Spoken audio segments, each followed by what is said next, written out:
بسم الله الرحمن الرحيم والحمد لله رب العالمين والصلاة والسلام على سيد المرسلين.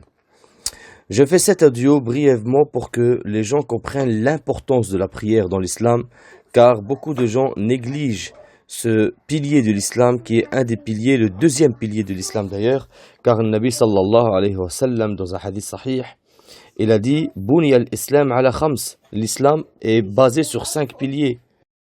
شهادة أن لا إله إلا الله وأن محمدا رسول الله وإقام الصلاة وإيتاء الزكاة وصوم رمضان وحج البيت. يعني le tawhid, le fait de dire la ilaha illallah Muhammad Rasulullah, et le fait de faire le salat, de donner le zakat, de jeûner Ramadan, de faire le hajj. Yani la salat, c'est le deuxième pilier de l'islam. Il faut savoir que tous les piliers de l'islam, tous les ordres de l'islam, le prophète sallam les a reçus à Mecca ou à Médine. Sauf la salat, Allah lui a ordonné au 7e ciel. C'est pour vous montrer l'importance de cette adoration. La salat, Allah l'a ordonné au prophète Mohammed sallallahu alayhi wa sallam alors qu'il était au 7e ciel. D'ailleurs, la première question, le Nabi sallallahu alayhi wa sallam a dit أول ما يسأل عنه المرء يوم القيامة هل صليت. La première question que Allah te pose le jour du jugement, quand on va ressusciter, Urat, Hufat, Ghurlan, Buhma, on sera nu, pieds nus, Ghurlan, pas circoncis, Buhma, ça veut dire on ne possédera rien. Et Allah, il va t'appeler par le nom par ton nom et le nom de ton père, un tel, fils de un tel, et que tu t'avances devant Allah. La première question que Allah il te pose, et tu vois l'enfer devant toi. Et tu vois le paradis arriver. Et tu vois que tes actes que tu as possédés, et tu vois toute la négligence que tu as eue dans cette dunya, ici-bas, alors que Allah t'offrait un paradis que même ton imagination ne peut pas avoir, que aucun œil n'a vu, un paradis que même les anges, quand ils l'ont vu, se sont étonnés en disant « Qui mérite une telle récompense ?» Et toi, tu arrives devant Allah, et la première question que Allah te pose, Hal sallayt, est-ce que tu as fait la salat? Qu'est-ce que tu vas répondre? Car le Nabi sallallahu alayhi wa sallam, il a dit, Faman hafadha alayha faqad faza wa rabih. Celui qui a préservé la salat, il a réussi et il a vaincu. Waman dhayya'aha faqad khaba wa khasar.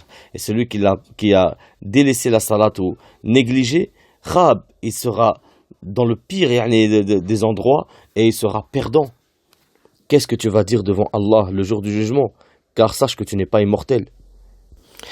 Tout le monde fait des péchés. Tout le monde fait des péchés. D'accord? C'est quoi le pire? Quitter les obligations ou faire les interdictions? Le pire, bien sûr, c'est quitter les obligations. Car le fait de quitter la salat, le Nabi sallallahu alayhi wa sallam a dit Al-farq bayna al-rajul wa al-shirk wa al-kufr as-salat. فَمَنْ تَرَكَهَا فَقَدْ كَفَرَ. La différence entre le musulman et le kafir, la salat. Celui qui la délaisse, il est mécréant. Dans un autre hadith, le Nabi sallallahu alayhi wa sallam il a dit العهد الذي بيننا وبين الله الصلاة فمن تركها فليس بينه وبين الله عهد. Le lien qui est entre nous et Allah, c'est la salat. Celui qui l'abandonne, il n'y a pas de lien entre lui et Allah. Par conséquent, le fait de quitter la salat, ça te rend mécréant.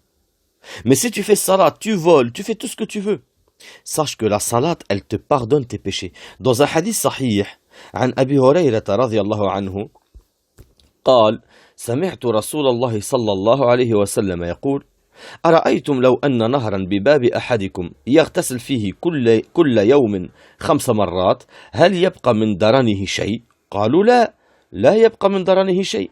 قال فكذلك مثل الصلوات الخمس يمحو الله بهن الخطايا. يعني النبي صلى الله عليه وسلم il dit en bref, avez-vous vu si devant la porte de l'un d'entre vous il y a une cascade de l'eau d'une cascade juste devant sa porte et qu'il se lave dedans 5 fois par jour, est-ce il reste une saleté sur son corps? Ils ont dit non, Rasulullah, il se lave 5 fois par jour, il ne restera aucune saleté sur son corps. Et il a dit ça, c'est l'exemple des 5 prières obligatoires. Elle expie tous les péchés qu'il y a entre elles. Et alors regarde la différence. En quittant les obligations comme la salat, tu rentres dans la mécréance. Mais en faisant l'obligation de la salat et faire les péchés à côté, la salat te pardonne tes péchés. D'ailleurs, dans un autre hadith de Abi Huraira radiallahu anhu aussi, il a dit قال رسول الله صلى الله عليه وسلم الصلوات الخمس والجمعة إلى الجمعة كفارة لما بينهن ما لم تغش الكبائر. هذا الحديث dans Sahih Muslim. Le Nabi dit les 5 prières obligatoires et de l'Jumu'ah jusqu'au Jumu'ah, elles expient tout ce qu'il y a entre elles comme péché tant que tu ne fais pas les grands péchés. Parce que le grand péché il nécessite un repentir.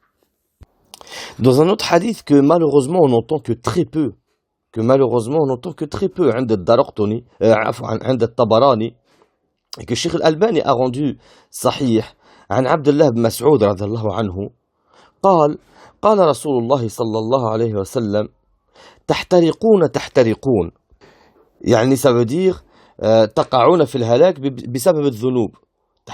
تحترقون يعني vous vous brûlez, ça veut dire à cause des péchés. قال تحترقون فإذا صليتم الصبح غسلتها ثم تحترقون فإذا صليتم الظهر غسلتها ثم تحترقون فإذا صليتم العصر غسلتها ثم تحترقون فإذا صليتم المغرب غسلتها ثم تحترقون فإذا صليتم العشاء غسلتها ثم تنامون فلا يكتب عليكم حتى تستيقظوا. يعني النبي صلى الله عليه وسلم il dit vous vous brûlez يعني par les péchés, mais quand vous faites le subh ça vous lave de tous vos péchés. Vous vous brûlez et dès que vous faites le dhuhr ça vous lave de tous vos péchés. Vous vous brûlez et dès que vous faites l'asr ça vous lave de tous vos péchés. Vous vous brûlez et dès que vous faites le maghrib ça vous lave de tous vos péchés. Vous vous brûlez, et dès que vous faites l'Isha, ça vous lave de tous vos péchés. Et ensuite vous dormez, et rien ne sera écrit sur vous jusqu'à ce que vous vous réveillez. Et dans un autre hadith que malheureusement aussi on n'entend que très peu, rawaha aussi at-Tabarani, que Cheikh Al-Albani a dit Hassan li ghayrihi, عن أنس بن مالك رضي الله عنه قال قال رسول الله صلى الله عليه وسلم إن لله ملكا ينادي عند كل صلاة يا بني آدم قوموا إلى نيرانكم التي أوقدتموها فأطفئوها. يعني il a dit Allah appartient à des anges, ils vous appellent dans chaque salat. Ils disent ô fils d'Adam, levez-vous vers les feux que vous avez allumés et éteignez-la. Yani le feu que vous avez allumé ça veut dire vos péchés et éteignez-la avec votre salat. والحديث لحسن لغيره.